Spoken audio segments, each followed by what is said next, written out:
Welcome back to another episode of Sports Den Podcast. I'm your host, Jonathan Hooker. I'm here rocking solo this episode. So let's get into one of the main events that's happening on Sunday, and that is number 1 South Carolina versus number 3 LSU. I think it's a potential game of the year matchup with all the hype going around it, with the battle of the undefeateds and everything that goes along within those storylines. And first, let's get into South Carolina. South Carolina's coming in number 1, having a great season so far, being battle-tested, knocking off Auburn in their last game, but also knocked off Maryland, knocked off Stanford, and knocked off UConn, all on the road. And South Carolina has been a testament to a championship pedigree, a championship culture team by not being fazed by any crowd or anything that their opponent throws at them.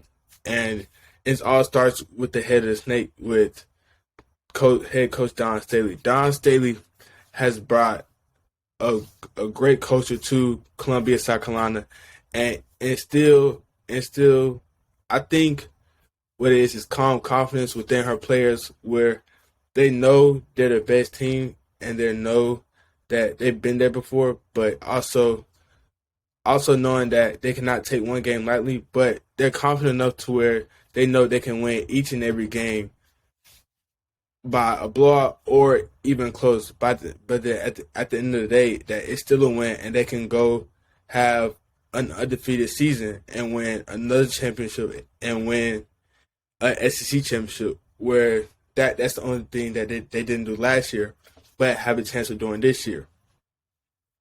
But with this South Carolina squad, they have 2 Player of the Year candidates with Zia Cooke and Aliyah Boston. I also have 2 Defensive Player of the Years on the roster with Bree Bill and Aliyah Boston. And let's start off with Aliyah Boston. Consensus number 1 overall pick, a great force on the defensive end and on the offensive end. And she has seen triple teams all year. That's why her numbers been down, but her impact on the game has been the same. So with South Carolina, they're only allowing a little bit under 60 points and averaging a total over 80.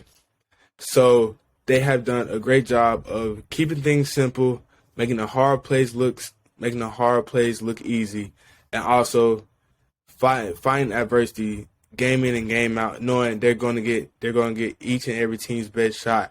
And then they took all the punches and punched right back, got back up, and won the fight. And it starts off with their senior group and the team and the leaders of the team, which is Victoria Saxton, Letitia Amir,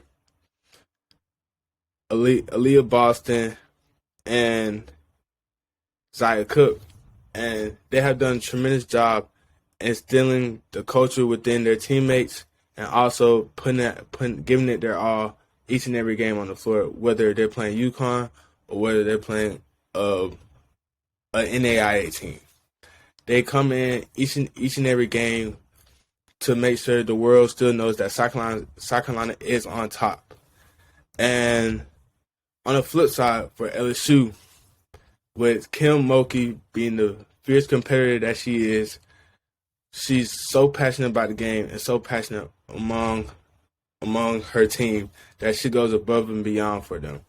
So one thing that I can say about Kim Mulkey teams is that she makes sure that they rebound at a high rate, because they know getting those extra rebounds are equal extra possessions, and extra possessions equal extra points.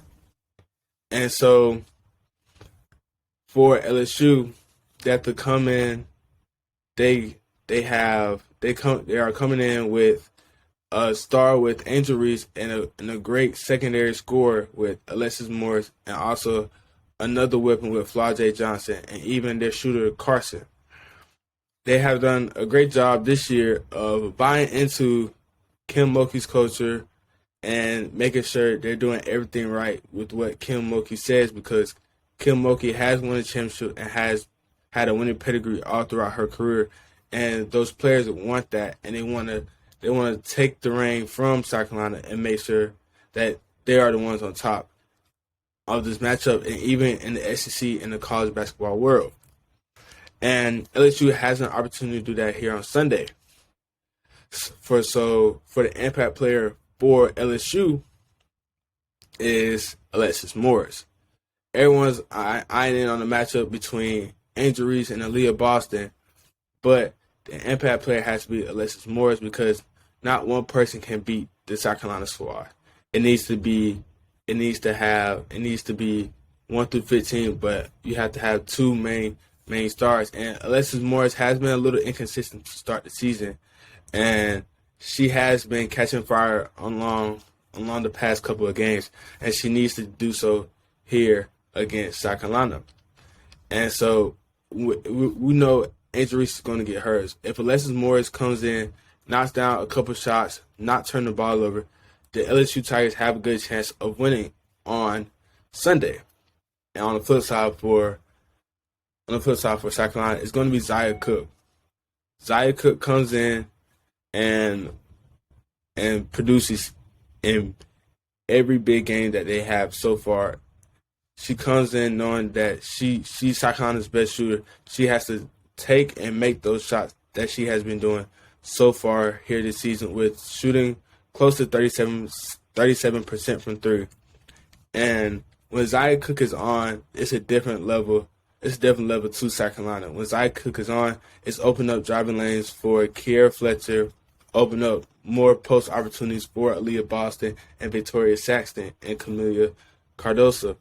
And so with that, Zia Cooke has to be on her end game on Sunday so that South Carolina can win and maybe even win convincingly. And for the three keys to the game for South Carolina is win the rebounding battle, not turn the ball over, and enjoy the environment. Enjoy the environment. Turn the fans' energy into your energy so that you can put out your best energy to win the game. On the flip side for LSU, they need to hone the crowd, hone in on themselves, not worry about anything that's going on the outside or in the stands. They need to worry about what's on the court and what's in front of them, and that's a big opportunity to put a message out to the college basketball world that they're here and that they're here to stay. And also to knock down your outside shots, because with the trees that South Carolina have, the driving lanes will be clogged up and it will be hard to get an easy layup amongst the trees that South Carolina's have. But if LSU knocks down their outside shots and win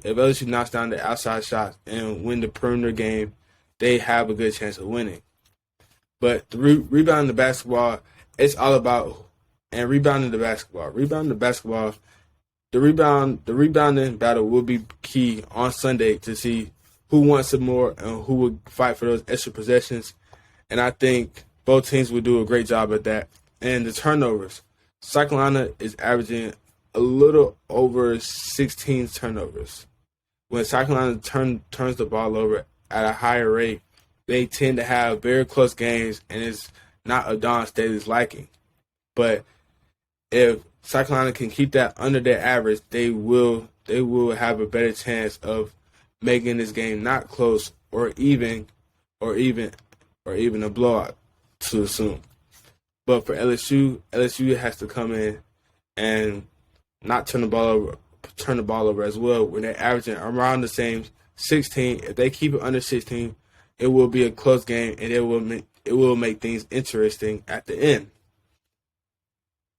Well, for my predictions, I think that South Carolina wins 77-72, and it all goes to the mid-game adjustments that Dawn Staley will make, because the last big game that they played, it was UConn, and she switched up her point guard, taking out Kiera Fletcher for Raven Johnson, and she's not afraid to pull anybody who's not playing up to par that game, and will put in someone who is. And Raven Johnson did a great job distributing the ball, knocking down a three-pointer, and making great plays at the end of the game. And for LSU, it's going to be they're not there yet. They're almost there, but they just need a little bit more time to get into everything. I think one big adjustment that Dawn Staley will make is putting Letitia Amir on Angel Reese because she matched Reese's athleticism and she matches Reese's athleticism and her ability to run up and down the court. And if Dawn Staley makes that adjustment, I think things will be harder on Reese, and I think that the Gamecocks will come out on top and show why they're still number one in the college women's basketball world. Well, that's a wrap for this episode. We'll see you guys on the next one. Peace.